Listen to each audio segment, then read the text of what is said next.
जय श्री गणेशाय नमः। सनातनी टेल्स बाय राज में आप सभी का स्वागत है। कार्तिक मास की कृष्ण पक्ष की चतुर्थी को सुहागन स्त्रियां अपने पति की दीर्घायु के लिए व्रत रखती हैं, जिसे हम करवा चौथ के नाम से भी जानते हैं। करवा चौथ में हमें 4 कहानी सुननी चाहिए। वो चारों कहानियां मैं आज आपको सुनाने जा रही हूँ। पहली कहानी। एक साहूकार था जिसके 7 बेटे और एक बेटी थी। सातों भाई व बहन एक साथ बैठकर भोजन किया करते थे। एक दिन कार्तिक की कृष्ण पक्ष की चौथ का व्रत आया तो भाई बोला कि आओ बहन भोजन करें। बहन बोली कि आज करवा चौथ का व्रत है, चांद उगने पर ही खाऊंगी।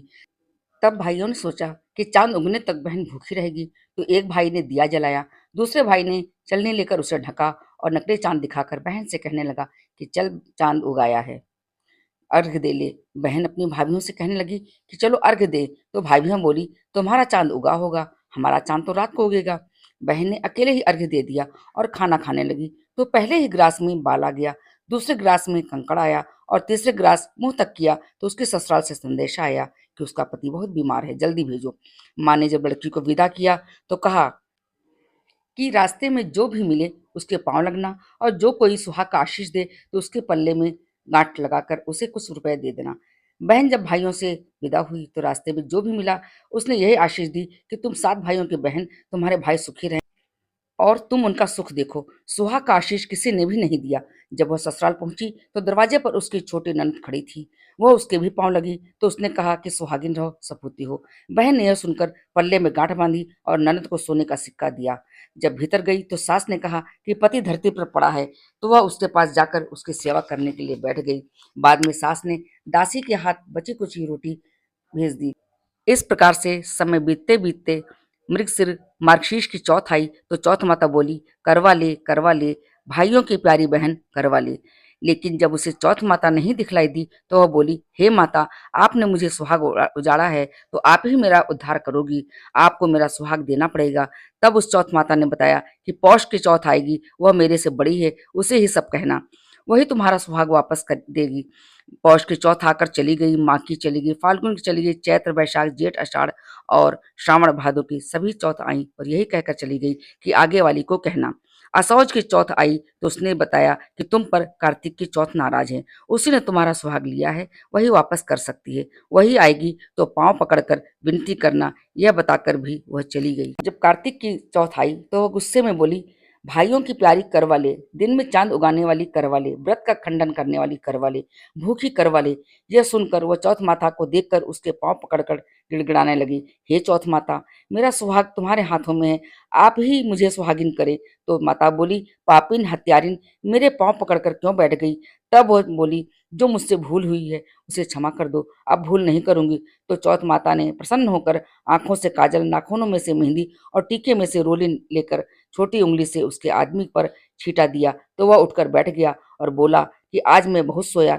वह बोली क्या सोए, मुझे तो 12 महीने हो गए, अब जाकर चौथ माता ने मेरा सुहाग लौटाया है। यह सुनकर उसके पति ने कहा कि जल्दी से माता का पूजन करो। जब चौथ की कहानी सुनी, करवा का पूजन किया और प्रसाद खाकर दोनों पति पत्नी चौपड़ खेलने बैठ गए। नीचे से दासी आई, उसने दोनों को चौपड़ पासे खेलते देखा तो उसने सासू जी को जाकर बताया। तब से सारे गांव में यह बात प्रसिद्ध होती गई कि सब स्त्रियां चौथ का व्रत करे तो सुहाग अटल रहेगा। हे चौथ माता, जैसे तूने साहूकार की बेटी का सुहाग दिया वैसे सबको देना, यही करवा चौथ के उपवास की सनातन महिमा है। बोलो चौथ माता की जय, गणपति भगवान की जय। करवा चौथ की दूसरी कथा। अति प्राचीन काल की बात है।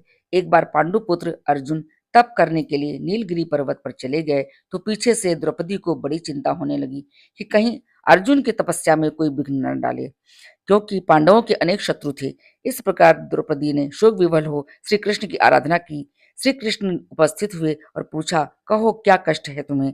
द्रौपदी बोली, हे प्रभु, मुझे क्या कष्ट है यह तो आप स्वयं जानते हैं, आप तो अंतर्यामी हो, मुझे कष्टों के बोझ ने विवल कर दिया है, क्या कोई ऐसा उपाय है जिससे इन कष्टों से छुटकारा मिल सके। श्री कृष्ण मुस्कुराकर बोले, हे महाभागा, तुम्हारा प्रश्न अति उत्तम है। यही प्रश्न एक बार पार्वती जी ने शिव जी से किया था। तब शिव जी ने पार्वती जी को करवा चौथ व्रत का विधान बताया था। तब द्रौपदी बोली, प्रभु, करवा चौथ व्रत की जानकारी मुझे भी दीजिए और उसकी कथा कहिए। तब श्री कृष्ण ने एक पल सोचने के बाद कहा, दुख सुख तो सांसारिक माना जाता है, प्राणी उसमें सदा ही लिप्त रहता है। मैं तुम्हें अति उत्तम करवा चौथ की कथा सुनाता हूँ, इसे ध्यान से सुनो। प्राचीन काल में गुणी विद्वान धर्मपरायण वेद शर्मा नामक एक ब्राह्मण रहता था। उसकी पत्नी का नाम लीलावती था। उसके 7 महारथी पुत्र और एक वीरवती नाम की पुत्री थी। उसकी आंखें नील कमल के समान, मुख चंद्रमा के समान था। विवाह योग्य होने पर वेद शर्मा ने एक विद्वान ब्राह्मण के साथ उसका विवाह कर दिया। एक बार पुत्री ने अपने भौजाइयों सहित कार्तिक कृष्ण चतुर्थी का व्रत किया। सायंकाल स्नान कर सभी ने भक्ति भाव से पूरी पूजन सामग्री से गौरा जी का पूजन किया तथा अर्घ्य देने के लिए चंद्रोदय की प्रतीक्षा करने लगी। किंतु चंद्रोदय से पूर्व ही वीरवती को क्षुधा ने बाधित कर दिया और वो बेहोश हो गई। इससे उसके स्नेही भाई अत्यंत दुखी हुए और उन्होंने छल से पीपल की आड़ में कृत्रिम चंद्रमा बनाकर दिखा दिया। लड़की ने अर्घ्य देकर भोजन कर लिया। भोजन करते ही उसके पति की हृदय गति बंद हो गई। इससे दुखी हो उसने पुनः शिव जी का पूजन 1 वर्ष तक निराहार रहकर किया तथा वर्ष के समाप्त होने पर करक चतुर्थी का व्रत किया। तब इंद्राणी वहां देव कन्याओं के साथ करक चतुर्थी का व्रत करने आई और स्वयं वीरवती के पास गई। तब ब्राह्मण पुत्री ने उनसे अपने दुख का कारण पूछा। इंद्राणी ने बताया, तुम्हें करवा चौथ व्रत में चौथ दर्शन से पूरी भोजन कर लेने से यह कष्ट मिला है। तब इस लड़की ने अंजलि बांधकर विनय की, इससे मुक्त होने का कोई उपाय बताइए। इस पर इंद्राणी ने, अब तुम विधि पूर्वक इस करवा चौथ का व्रत करो तो तुम्हारे पति पुनर्जीवित हो जाएंगे। वीरवती ने ऐसा ही किया, जिसके प्रभाव से उसका पति जीवित हो गया। वह अपने पति के साथ आनंद पूर्वक रहने लगी। श्री कृष्ण ने कहा, हे द्रौपदी, यदि तुम भी इस व्रत को करोगी तो तुम्हारे सभी संकट टल जाएंगे। श्री कृष्ण के इन वचनों को सुनकर द्रौपदी ने यह व्रत किया और पांडव सभी क्षेत्रों में विजयी हुए। इस प्रकार सुख सौभाग्य पुत्र पौत्र आदि और धन धान्य के इच्छुक स्त्रियों को यह व्रत विधि पूर्वक करना चाहिए। बोलो चौथ माता की जय, गणेश भगवान की जय। करवा चौथ व्रत की तीसरी कथा। एक ब्राह्मण परिवार में 7 बहुएं थीं। 6 बहुओं के मायके वाले बहुत अमीर थे। इसी कारण ससुराल में उनका बड़ा मान था। परंतु छोटी बेटी के मायके में कोई ना था। वह घर का सारा काम करती, उस सबकी सेवा करती, पर कोई भी उससे प्यार नहीं करता था। सभी दुत्कारते रहते। 30 त्योहारों पर भी जब उसके मायके से कोई ना आता तो वो बहुत दुखी होती। हर वर्ष की तरह इस वर्ष भी करवा चौथ का व्रत आया। अन्य बहुओं के मायके से उनके छोटे भाई करवा लेकर आए, किंतु छोटी के मायके में यदि कोई होता तो करवा लाता। सास भी छोटी को खरी खोटी सुना रही थी। वह दुखी हो घर से निकल पड़ी और जंगल में जाकर रोने लगी। एक नाग बहुत देर से उसका रोना सुन रहा था। अंत में वह अपनी बिल से निकल आया तथा छोटी बहू से पूछने लगा, बेटी क्या बात है, तुम क्यों रो रही हो? छोटी बहू बोली, आज करवा चौथ है, मेरा कोई भाई नहीं है। यदि मेरा कोई भाई होता तो आज जरूर आता। नाग को छोटी बहू पर दया आ गई। नाग ने कहा, बेटी तुम घर चलो, मैं अभी करवा लेकर आता हूँ। थोड़ी देर बाद वह नाग बहू के ससुराल पहुंचा। ससुराल वाले इतना सामान देखकर चकित हो गए। सास भी प्रसन्न हो गई। सास ने प्रसन्न मन से छोटी बहू को नाग देवता के साथ भेज दिया। नाग देवता ने छोटी बहू को अपना सारा महल दिखाया और कहा, जितने दिन चाहो आराम से रहो, मन चाहा खाओ, मन चाहा पहनो, पर एक बात याद रखना, सामने रखी नांद कभी मत खोलना। छोटी बहू सारा समय महल में आराम से काटती, पर नांद के बारे में उसकी उत्सुकता बढ़ती जाती। एक दिन जब घर में कोई ना था, उसने नांद को उठाकर देखा तो हजारों छोटे छोटे सांप के बच्चे इधर उधर रेंगने लगे। उसने जल्दी ही नांद ढक दी। जल्दी में एक सांप की पूंछ नांद के नीचे आकर कट गई। शाम को नाग के आने पर छोटी बहू ने अपनी गलती स्वीकार कर ली। नाग ने भी उसे क्षमा कर दिया। जब छोटी ने ससुराल जाने की इच्छा की तो नाग ने उसे धन रत्न आदि देकर विदा किया। छोटी बहू के ससुराल में अब उसकी बड़ी इज्जत होने लगी। जिस सांप की पूंछ कटी थी उसे सभी बंडा कहकर तंग करते। एक दिन उसने अपनी माँ से पूछा कि मेरी पूंछ कैसे कटी। माँ ने कहा, छोटी बहू के नांद उठाने से और जल्दी में रखने से ही तुम्हारी पूंछ कटी है। वह बोला कि मैं छोटी बहू से बदला लूंगा। माँ के बहुत समझाने पर भी वह एक दिन चुपचाप छोटी के घर जा छुपा और मौका पाकर उसे काटने की सोचने लगा।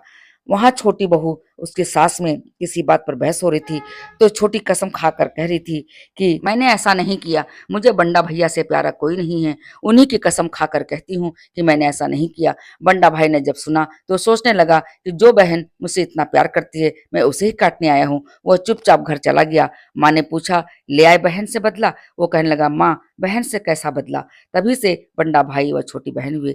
भाई प्रतिवर्ष चौथ के दिन करवा लेकर जाता और बहन बड़े प्यार से करवा चौथ का व्रत करती। बोलो करवा चौथ माता की जय, गणेश भगवान की जय। करवा चौथ व्रत की चौथी कथा।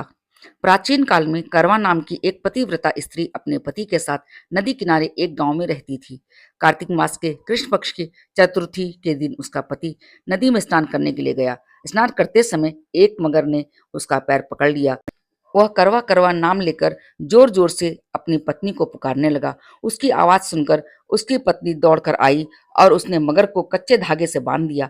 मगर को बांधकर वह यमराज के यहाँ पहुंची और यमराज से बोली, भगवान, मगरमच्छ ने मेरे पति का पैर पकड़ लिया है, अतः पैर पकड़ने के अपराध में आप अपने बल से उस मगरमच्छ को नरक में ले जाएं। यमराज ने कहा, अभी मगरमच्छ की आयु शेष है, अतः मैं उसे नहीं मार सकता। इस पर करवा ने कहा, यदि आप ऐसा नहीं करोगे तो मैं आपको श्राप देकर नष्ट कर दूंगी। यह सुनकर यमराज डर गए और उस पतिव्रता स्त्री करवा के साथ जाकर मगरमच्छ को उन्होंने यमपुरी भेज दिया और करवा के पति को दीर्घायु प्रदान की। उसी दिन से यह करवा चौथ मनाई जाती है और सुहागिन स्त्रियों के द्वारा व्रत रखा जाता है।